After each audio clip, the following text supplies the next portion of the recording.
दोस्तों, आज हम भारतीय दंड संहिता की धारा 21 भारतीय दंड संहिता 1860 की धारा 21 के बारे में जानेंगे, जिसमें लोक सेवक शब्द को परिभाषित किया गया, अर्थात जिसमें यह बताया गया है कि लोक सेवक शब्द क्या है और लोक सेवक के अंतर्गत कौन कौन से व्यक्ति आएंगे। पहला है भारत की नौसेना, वायुसेना और सेना का हर आयुक्त, वायुसेना का हर आयुक्त और ऑफिसर। इसके अंतर्गत अर्थात भारत की नौसेना, वायुसेना और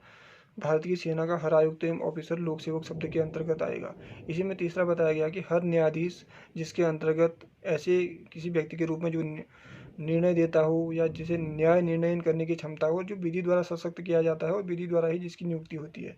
और जो साथ ही विधि को सशक्त करता हो, अर्थात ऐसा व्यक्ति जिसकी नियुक्ति विधि के तहत होती हो और जो निर्णय भी विधि के तहत देता हो और जिसको निर्णय देने की क्षमता एवं योग्यता भी विधि के तहत दी जाती हो, वो व्यक्ति लोक सेवक के अंतर्गत आएगा। न्यायालय का इसका चौथा खंड है, न्यायालय का हर ऑफिसर, जिसके अंतर्गत समापक या रिसीवर या कमिश्नर आता है, जिसका ऐसे ऑफिसर के नाते यह कर्तव्य हो जाता है कि वह विधि या तथ्य के किसी मामले में अन्वेषण या रिपोर्ट करे या कोई दस्तावेज बनाए अथवा अधिप्रमाणित करे, अर्थात उस दस्तावेज को अधिप्रमाणित करे या रखे, या किसी संपत्ति का भार संभाले और उस संपत्ति का अधिव्ययन करे, अर्थात उस संपत्ति को प्रमाणित करे, किसी न्यायाधिक आदेशिका का निष्पादन करे, या कोई आशय से शपथ ग्रहण करे या करवाए सॉरी या किसी आशय से शपथ ग्रहण करवाए या निर्वचन करे और न्यायालय में व्यवस्था बनाए रखे, और यह व्यक्ति और हर व्यक्ति जिसे ऐसे कर्तव्यों में से किन्हीं का पालन करने का प्राधिकार न्यायालय द्वारा विशेष रूप से दिया गया हो। अर्थात यहाँ पे बताने के तात्पर्य यह है कि हम उस व्यक्ति को लोक सेवक कहेंगे जो न सिर्फ लोक सेवक के रूप में नियुक्त हो, बल्कि वो उसमें निर्णय देने की क्षमता हो, साथ साथ ही उसमें किसी दस्तावेज को अधिप्रमाणित करने की क्षमता हो, और वह शपथ ग्रहण कर किसी व्यक्ति को लोक सेवक के रूप में शपथ ग्रहण करवाए और साथ ही न्यायालय में एक विधिक व्यवस्था बनाए रखने में अपना एक युक्ति संगत योगदान दे। इस तरीके से हम देखते हैं कि यहाँ पे वो ऐसे कर्तव्यों का पालन करवा रहा है जो न्यायालय के प्राधिकार क्षेत्र में आते हैं और साथ साथ न्यायालय द्वारा उसे विशेष रूप से दिए गए हैं। अर्थात जब उसको न्यायिक शक्ति दी गई है तो उस न्यायिक शक्ति का प्रयोग करते हुए वो न्यायिक व्यवस्था बनाए रखने के लिए, न्यायिक नियुक्ति के लिए अपना संपूर्ण योगदान दे रहा है, तो वो लोक सेवक शब्द के अंतर्गत परिभाषित किया गया है। अर्थात किसी की नियुक्ति के साथ ही उसको विधि की शक्ति मिलती है, जो उसकी कार्य अवधि में लोक सेवक का परिचायक है। अर्थात जब कोई व्यक्ति विधि के तहत नियुक्त किया जाता है तो उसको विधि के तहत ही उसको एक ऐसी शक्ति दी जाती है कि ताकि उस शक्ति का प्रयोग करते, उस शक्ति का सदुपयोग करते हुए वो लोक सेवक का कार्य करे, अर्थात लोक सेवक के रूप में स्वयं को स्थापित करे। किसी न्यायालय या लोक सेवक की सहायता करने वाला हर जूरी का सदस्य, असेसर या पंचायत का सदस्य, अर्थात इसमें बताया गया कि वह व्यक्ति जो लोक सेवक किसी न्यायालय में सहायक के रूप में हो या हर जूरी का सदस्य हो, अर्थात जो न्याय मंडली होती है जो न्याय सुनाती है, अथवा पंचायत का सदस्य। तो यहाँ पे बताया गया कि अर्थात हर वो व्यक्ति जो विधि के तहत नियुक्त होता है, विधिक प्रक्रिया के तहत नियुक्त होता है और जिसको कार्य दायित्व और कार्य कर्तव्य दायित्व का निष्पादन करने के लिए भी विधि के तहत ही एक कार्य हम कह सकते हैं कि प्रोसीजर दिया जाता है या उसकी कार्य सूची तय की जाती है, वो व्यक्ति लोक सेवक के अंतर्गत आएगा। और साथ ही उसके द्वारा किया गया प्रत्येक कार्य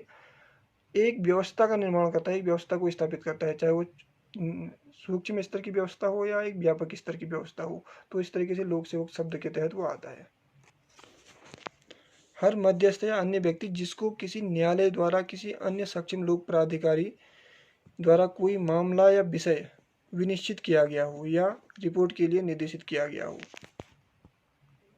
तो दोस्तों यहाँ पे बताया गया कि प्रत्येक वह व्यक्ति जो न्यायालय द्वारा नियुक्त किया जाता है और न्यायालय द्वारा उसको शक्ति दी जाती है और न्यायालय द्वारा ही उसको एक अधिकारी के रूप में नियुक्त करने के साथ साथ उसको एक विधिक बल दिया जाता है, विधिक दायित्व दिया जाता है। तो ऐसा हर व्यक्ति लोक सेवक के रूप में ही स्वीकार किया जाएगा और लोक सेवक के रूप में परिभाषित भी किया गया है आईपीसी के अंतर्गत।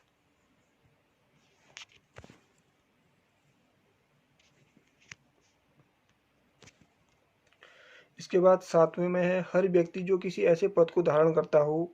जिसके आधार से वह किसी व्यक्ति को परिरोध में रखने के लिए सशक्त हो। अर्थात इसमें बताया गया कि वह व्यक्ति भी लोक सेवक के अंतर्गत आएगा जो किसी ऐसे पद का धारण करता है जो किसी व्यक्ति को डिटेंशन में ले सकता है, अर्थात किसी व्यक्ति को एक तरीके से हम कह सकते हैं कि उसको वो डिटेंशन में ले सकता है अगर उसने कोई क्राइम किया हुआ है, तो उसको डिटेंशन में लेने की जो शक्ति है वो विधि के द्वारा ही दी गई है। तो इस तरीके से वो लोक सेवक शब्द के अंतर्गत आएगा। अर्थात तो लोक व्यवस्था को बनाए रखने के लिए जो लोक दायित्व है उसको वो एक विधिक प्रक्रिया के तहत निभा रहा है, या उसका हम कह सकते हैं कि उसको दायित्व को निर्वहन कर रहा है। तो इसके बाद 8वां आता है इसमें, सरकार का हर ऑफिसर जिसका ऐसे ऑफिसर के नाते यह कर्तव्य हो कि वह अपराधों का निवारण करे, अपराधों का इतिला दे, अपराधियों को न्याय के लिए उपस्थित करे, या लोग के स्वास्थ्य क्षेम सुविधा की संरक्षा करे। तो दोस्तों यहाँ पे बताया गया है कि सरकार का हर ऑफिसर जिसका ऐसे ऑफिसर के नाते कर्तव्य, अर्थात जो व्यक्ति ऑफिसर के रूप में नियुक्त किया गया है और नियुक्ति प्रक्रिया में उससे ये अपेक्षा की जाती है कि नियुक्ति होने के बाद वो इन व्यवस्था के दायित्वों की पूर्ति करेगा, अपने निजी कर्तव्यों के निर्वहन के साथ साथ और विधिक कर्तव्यों के निर्वहन के साथ साथ, जिसमें वो किसी अपराध की सूची के तहत जो अपराधी है उसको न सिर्फ परिभाषित करेगा, बल्कि अपराधियों से न्याय के लिए उपस्थित करेगा, और साथ ही लोक व्यवस्था या लोक क्षेम की संरक्षा करेगा। अर्थात अपराधी को स्पष्ट तौर से परिभाषित करेगा, अपराधी की पहचान को स्पष्ट करेगा, और अपराधी के अपराधीकरण की प्रक्रिया को स्पष्ट करेगा, और अपराधी की अपराधीकरण की प्रक्रिया को स्पष्ट करने के साथ साथ एक लोक व्यवस्था को भी स्पष्ट करेगा, अर्थात लोक व्यवस्था की स्थापना करेगा। क्योंकि जब वो सारी चीज़ें कर रहा होगा, अपराधी को स्पष्ट करना, अपराधी के अपराध को स्पष्ट करना, और अपराधी के अपराध को स्पष्ट करने के साथ साथ उसको न्यायिक प्रक्रिया के तहत उसको ले जाना, तो इस तरीके से हम देखते हैं कहीं ना कहीं यह एक लोक व्यवस्था को सुरक्षित करने का भी कार्य है, लोक व्यवस्था को बनाए रखने का भी कार्य है। तो वह व्यक्ति लोक सेवक के रूप में ही सुनिश्चित किया जाएगा, स्वीकार किया जाएगा। दोस्तों इसके बाद है 9वां, हर ऑफिसर जिसका ऐसे ऑफिसर के नाते कर्तव्य हो कि वह सरकार की ओर से किसी संपत्ति का ग्रहण करे या प्राप्त करे, रखे या व्यय करे, या सरकार की ओर से कोई सर्वेक्षण निर्धारित करे या संविदा करे, किसी राजस्व आदेशिका का निष्पादन करे। तो इस तरीके से इसमें बताया गया है कि सरकार के धन संबंधी हितों को प्रभाव डालने वाले कार्यों, अर्थात सरकार के धन संबंधी प्रभाव डालने वाले कार्यों का निष्पादन करे, उन मामलों का अन्वेषण करे एवं रिपोर्ट सौंपे। सरकार के धन संबंधी हितों एवं उस पर प्रभाव डालने वाले किसी मामले का अन्वेषण करे, और साथ ही रिपोर्ट सरकार को प्रस्तुत करे। और सरकार के धन संबंधी हितों से संबंधित जो भी विषय हैं, दस्तावेज हैं, या हम कह सकते हैं कोई पत्र है, कोई प्रमाणित पत्र है, या कोई अन्य पत्र है जो सरकार के धन संबंधी हितों की संरक्षा के लिए किसी विधि के तहत व्युत्क्रम को रोके, अर्थात उसके उल्लंघन को रोके। यहाँ पे बताया गया कि एक लोक सेवक न सिर्फ सरकारी दस्तावेजों में जो धन संबंधी मामले हैं उनका निष्पादन करेगा, बल्कि उनका अन्वेषण करेगा, उनकी सही जांच पड़ताल करेगा, उनको न्याय संगत एक बर्ताव उनके साथ करेगा, और साथ ही न सिर्फ सरकारी संपत्ति के हितों का संरक्षण करेगा, बल्कि उसको एक विधिक प्रक्रिया के तहत उसका निष्पादन करेगा। तो इस तरीके से ये एक लोक सेवक के दायित्व की पूर्ति कर रहा होगा, और तो वह स्वयं लोक सेवक के रूप में परिभाषित होगा। इसके बाद आता है दोस्तों 10वां, हर ऑफिसर जिसका ऐसे ऑफिसर के नाते यह कर्तव्य हो कि वह किसी ग्राम सभा या जिले के किसी धर्मनिरपेक्ष सामान्य प्रयोजन के लिए किसी संपत्ति को ग्रहण करे, प्राप्त करे, रखे, व्यय करे, या कोई सर्वेक्षण का निर्धारण करे, या कोई रेट या कर उद्गृहित या वसूले,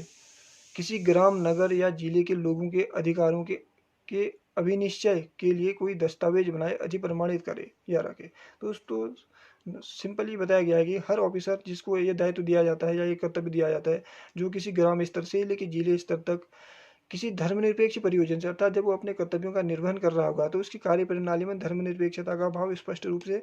न सिर्फ समाहित होना चाहिए, बल्कि फलीभूत होता हुआ भी दिखना चाहिए। इस तरीके से जब वो कोई कर वसूल करता है, या कोई सर्वेक्षण करता है, या किसी चीज़ का निर्धारण करता है, या कोई रेट तय करता है, तो इस तरीके से वो अपने अधिकारों के अभिनिश्चय के लिए जब वो अपने अधिकारों का प्रयोग कर रहा होगा, तो उसके दस्तावेजों का प्रमाणन कर रहा होगा, तो ये सारी चीज़ें एक धर्मनिरपेक्ष रूप से उसमें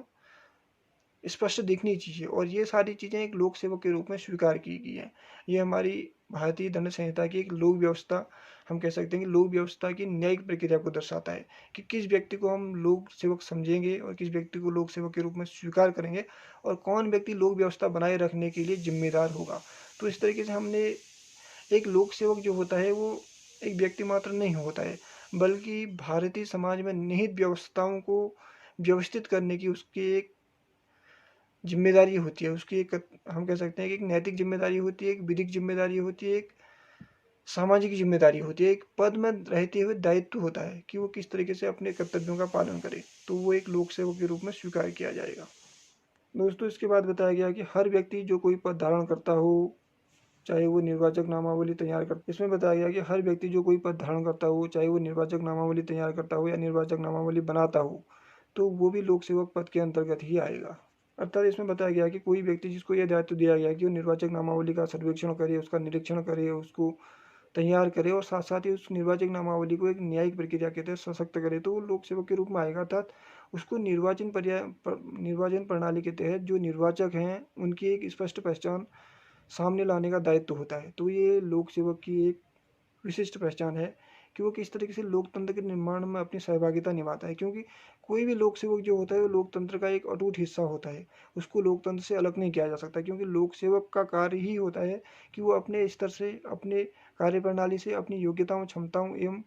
बौद्धिक स्तर से सहभागिता सुनिश्चित करे, और इसी सहभागिता से लोकतंत्र सशक्त होता है, और यही सशक्तिकरण लोक सेवक का दायित्व होता है। तो दोस्तों इसके बाद 12वां बताया गया कि हर व्यक्ति जो सरकार की सेवा में हो या जो वेतन लेता हो या कोई लोक कर्तव्य पालन करने के लिए जिसको नियुक्ति दी गई हो, अर्थात सरकार से कोई फीस लेता है, तो वो लोक सेवक के अंतर्गत आएगा जो पारिश्रमिक लेता है। दोस्तों यहाँ पे बताया गया कि प्रत्येक वह व्यक्ति जो लोक सेवक के रूप में नियुक्त है, जो सरकार से पारिश्रमिक लेता है, कोई फीस लेता है, या किसी अवधि तक वो लोक अवधि तक किसी कार्य प्रणाली को सुनिश्चित करने के लिए, कार्य प्रणाली का निष्पादन करने के लिए, एक सामाजिक कल्याण की व्यवस्था बनाए रखने के लिए उसको जब नियुक्ति दी जाती है, तो लोक सेवक के अंतर्गत आएगा, क्योंकि उसका उस कार्य अवधि के दौरान भी जितना उसने कार्य किया अपने कर्तव्यों का निष्पादन करते हुए, उस पद में रहते हुए, तो वो लोक सेवक के रूप में ही स्वीकार किया जाएगा, चाहे वो अल्पकालीन कार्यावधि में हो, या हम कह सकते हैं कि एक दीर्घकालीन कार्यावधि में हो, या परमानेंट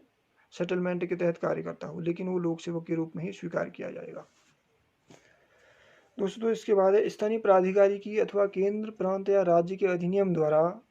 अधीन स्थापित निगम अथवा कंपनी अधिनियम 1956 का भाग 1 की धारा 617 में यथा परिभाषित सरकारी कंपनी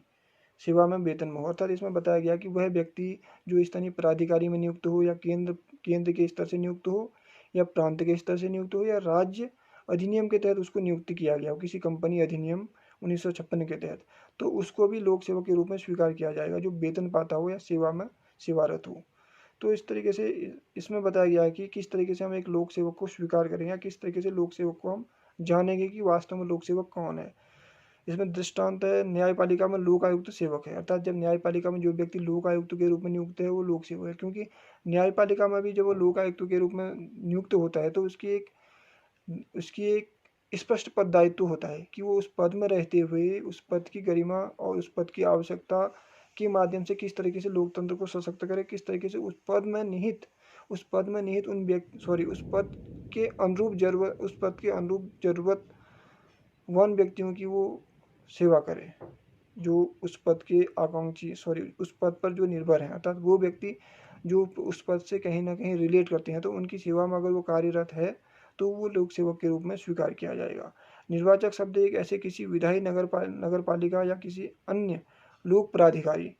के नाते, चाहे वह कैसे भी स्वरूप का हो, सदस्यों के वर्णार्थ निर्वाचन का द्योतक है, जिसके लिए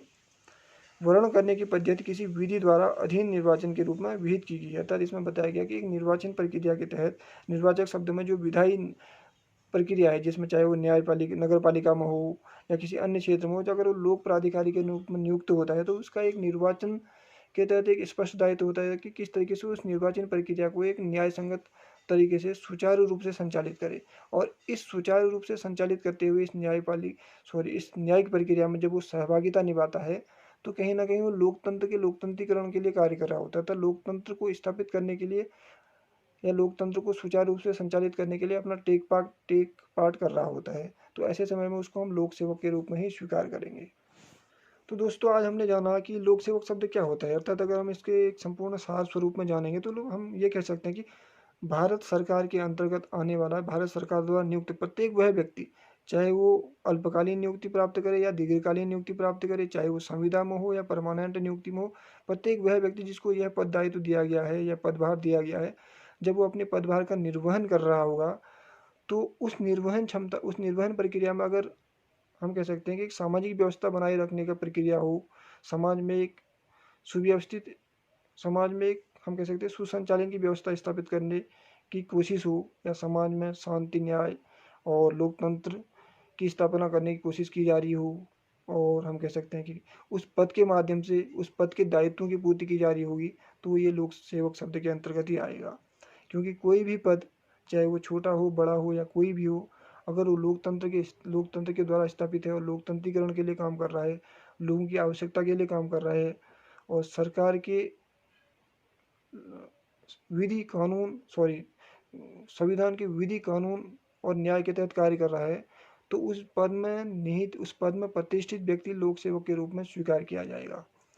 तो दोस्तों, आज हमने लोक सेवक शब्द वास्तव में क्या है इसको जानने की कोशिश की। आई होप आज का वीडियो आप लोगों को पसंद आया होगा। दोस्तों, अगले वीडियो में मैं जंगम संपत्ति क्या है उसके बारे में बताऊंगा। आज इस वीडियो को मैं यहीं पे समाप्त करता हूँ। मैं आशा करता हूँ ये वीडियो आप लोगों को पसंद आएगा। Thank you very much.